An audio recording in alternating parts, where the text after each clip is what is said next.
In this detailed breakdown, we're going to explore a phenomenon that literally every single human being has either experienced firsthand or witnessed. I mean, have you ever sat down with an older relative who just went on and on about how the world is going downhill, that nobody has any respect anymore, manners are completely dead, and that back in their day it was this glorious golden age of perfect behavior? We hear it all the time, right? But what if I told you that science has finally weighed in on this exact feeling and the results are absolutely mind-blowing? Welcome to our latest explainer, where we're going on an investigative journey into the deep psychology, the hard data, and the wildly fascinating history of why we always, and I mean always, think the past was better.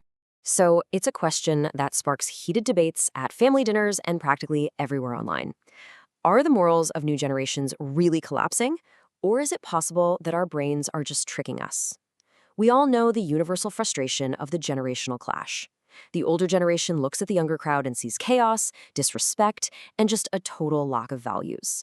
Meanwhile, the younger generation looks right back at them and sees rigid, out-of-touch people who kind of ruin the economy and refuse to adopt. It feels like this fundamental breakdown in society. But, tease apart the layers, and you'll find that what feels like a catastrophic moral collapse might actually be a massive, beautifully complex scientific mystery just waiting to unfold. To really wrap our heads around this, let's look at two highly relatable archetypes drawn straight from our source material. On the left, we've got the older generation. Let's call him Uncle Shalabi.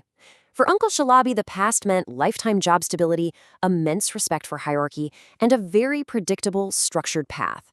Jumping between jobs? That was considered completely unstable and irresponsible. Now on the right, we have the younger generation, represented by Sama. Sama is navigating the modern present, a super fast-paced gig economy where job flexibility isn't just a fun lifestyle choice, it's literally a survival tactic. When Shalabi looks at Sama, he doesn't see someone adapting to a harsh new economic reality. He just sees a lack of commitment and a total decline in work ethic. But is that perceived decline actually real? Okay, let's dive into this, because to answer that question, we don't have to guess. We have actual data. In June 2023, the super prestigious Nature magazine published a massive, sweeping study on this exact topic. And when I say massive, I mean it. The researchers didn't just look at one city or one specific culture. They analyzed data spanning across 59 different countries. This means we aren't just looking at a localized cultural quirk here, we're looking at a fundamental aspect of the human condition across the entire globe. And they didn't just take a quick snapshot either. The rigorous nature of this study is truly impressive. It covered 13 years of meticulous, sustained data collection. They looked at how perceptions of morality shifted year after year, tracking whether people thought things like honesty, kindness, and respect were lower in 2020 than they were in 2016, and lower in 2016 than in 2014, and so on. It was this comprehensive audit of human behavior and perception over more than a decade. The researchers reviewed past survey data from over 350,000 people. To put that into perspective, that's enough people to fill 4 or 5 massive football stadiums. And the results from this historical data were crystal clear. These hundreds of thousands of people overwhelmingly believed that moral traits like honesty and kindness were steadily vanishing. No matter what year it was, people felt that the generation before them was better and the generation after them was worse. It was a consistent perceived downward spiral. The data confirmed that we all feel like the world is losing its moral compass. Now, what's really interesting about this slide is the ultimate plot twist the researchers uncovered. To test if this gloomy feeling was actually true, they looked at another set of surveys from 4.5 million people. But this time, instead of asking about the past, they asked about the present. They asked, have you personally witnessed or performed acts of kindness, volunteering, or respect recently? And the results? Look at this. The blue bar on the left shows the sky-high perception of moral decline, but the green bar on the right shows the reality. Everyday acts of kindness and good deeds are actually completely stable over time. No way, right? The decline is a total illusion. People are doing just as much good today as they did decades ago. So, if the world isn't actually getting worse, why do we all feel so strongly like it is? Section 1. The rosy glasses of the past. To understand why our brains actively create this illusion of a perfect past, we have to look at our first culprit, a well-documented psychological phenomenon known as rosy retrospection. Basically, it's the unconscious human tendency to forget the negative aspects of the past and remember the positive ones much, much more clearly. Imagine your brain putting on a literal pair of pink-tinted glasses whenever it looks in the rearview mirror. When Uncle Shalabi remembers his youth, his brain highlights all the beautiful moments, the discipline, the structure, the community. But those pink glasses conveniently filter out the hardships, the lack of medical advancements, the rigid social pressures, or the brutal economic struggles of his era. He remembers a perfectly disciplined time while entirely forgetting its unique stressful hardships. Building right on top of that is nostalgia. Now, nostalgia isn't just a fun, warm feeling you get when you hear an old song on the radio. It serves a profound psychological purpose. It's the brain's selective memory acting as a mental comfort blanket. During confusing or turbulent life stages, like when you're a young adult trying to figure out the world, or in your later years when you feel like you've lost control over a really fast-changing culture, your brain seeks safety. It paints the past pink and says, look, things used to make sense. It comforts us when the present feels completely overwhelming. But actually, scratch that, it gets even deeper when we look at family dynamics. A fascinating 2022 study by the Royal Society found what we can call the parental shift. When people form a family, have kids, and take on the responsibility of a household, they naturally begin to lean toward more conservative thinking. Why? Because the brain views the known past, the environment the parent successfully survived, as the safest possible environment. So when parents see new, unknown generational behaviors or trends, they don't just see a harmless fad. Their brain triggers an active defense mechanism. They reject these new trends to protect their offspring from the unknown. It's literally an evolutionary survival tactic disguised as a complaint about kids these days. Moving on to Section 2, Negativity Bias in the Present. So we heavily romanticize the past, but how do we view the present? Well, that brings us to the negativity bias. This is an evolutionary survival mechanism that makes humans focus far more heavily on present threats, dangers, and negative news rather than positive events. Think about it. For our ancient ancestors, noticing the rustle of a predator in the bushes was a lot more important for survival than noticing a really beautiful sunset. We're hardwired to fixate on the negative. So today, we hyper-focus on loud noises, arguments, or bad news on our social media feeds, while completely ignoring the millions of simple, quiet, good deeds happening all around us. This bias kept our ancestors alive, for sure, but today, it makes our reality feel much, much gloomier than it actually is.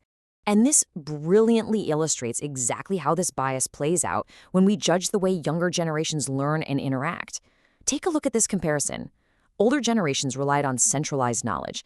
Think books, official newspapers, big documentaries. It was deep, but it often represented a singular, official viewpoint. The younger generation, let's call him Mito, relies on decentralized knowledge from the internet. It's fragmented, coming from a wild mix of TikTok, YouTube, and forums. It looks like total chaos to the older generation.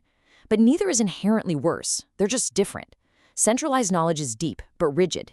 Decentralized knowledge might be chaotic, but it exposes the youth to super diverse viewpoints, fostering bold, outside-the-box thinking. When we only focus on the chaos through our negativity bias, we completely miss the incredible innovation happening right in front of us. Section 3. The Kronos Complex and Historical Decline. Let's move to and see how this builds. Because if you think this generational anxiety is just some modern phenomenon brought on by smartphones and social media, you might want to think again. We're taking a massive visual journey backward through time to see how this builds across all of human history. We start here in our modern era of gig economies and internet debates, but as we step back into ancient Arabic linguistics, and then even further back into ancient Greek mythology, we find that the roots of declinism, this stubborn belief that society is moving from a perfect state to a terrible one, are deeply, deeply embedded in our oldest cultures. Look at the linguistic deep lore here. The Arabic word for time is zaman. Fascinatingly, this word shares direct linguistic roots with words used to describe chronic illness, like a disease that lasts a long time, or the gradual weakness that comes with old age. Wait, think about that for a second. The very concept of a downward spiral, of things gradually decaying over time, is baked directly into the language itself. For thousands of years, humans have linguistically linked the basic passage of time with the concept of weakening and decline. And we see this terror of the future perfectly encapsulated in ancient Greece too. The mythological god of time, Kronos, was so terrified of a prophecy that his children would overthrow him that he literally ate them. Yeah, he consumed the younger generation out of pure fear of the future they represented. Yet, ironically, in Greek mythology, the era of Kronos is referred to as the Golden Age. This perfectly captures the ancient mythological complex. We revere the past as golden, while simultaneously being terrified that the younger generation is going to destroy our world. It's quite literally a tale as old as time. Section 4. Why do we deceive ourselves? So if the data proves morals aren't declining, and our brains are just using rosy retrospection and negativity bias to trick us, why do we do it? What is the actual benefit of this grand self-deception? Well, researchers highlight that this bias actually isn't a flaw at all. It's a really vital evolutionary coping mechanism. First off, believing in a glorious past comforts us. It proves to our anxious brains that a perfect or stable state is actually possible for humanity. Second, it gives us immense hope. If we were great once, we can fix the present and be great again.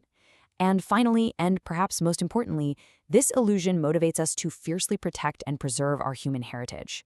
Think about it. If we thought the future was automatically going to be perfect no matter what, we'd throw away the past. This fear ensures we pass down accumulated wisdom, traditions, and culture to the next generation. So the crucial point is this. Once we understand that our frustration with other generations is largely just a trick of the mind designed to protect us, we can actually change our behavior. Instead of engaging in endless shouting matches where the old call the young disrespectful and the young call the old obsolete, we can consciously choose empathy. We can realize that both Uncle Shalabi and Sameh are just trying to navigate a really complex world. We can use our shared history to build bridges of civilized dialogue and understanding rather than constructing massive walls of generational warfare.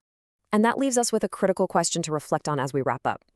We all have these evolutionary biases hardwired into us. The data is clear, the history is clear, and the psychology is undeniably clear. So the next time you find yourself rolling your eyes at a younger person's habits or quickly dismissing an older person's nostalgic complaints, will you pause? Will you remember the illusion? I hope this explainer has sparked your curiosity to look just a little closer at your own mind. Keep questioning, keep learning, and I'll catch you in the next one.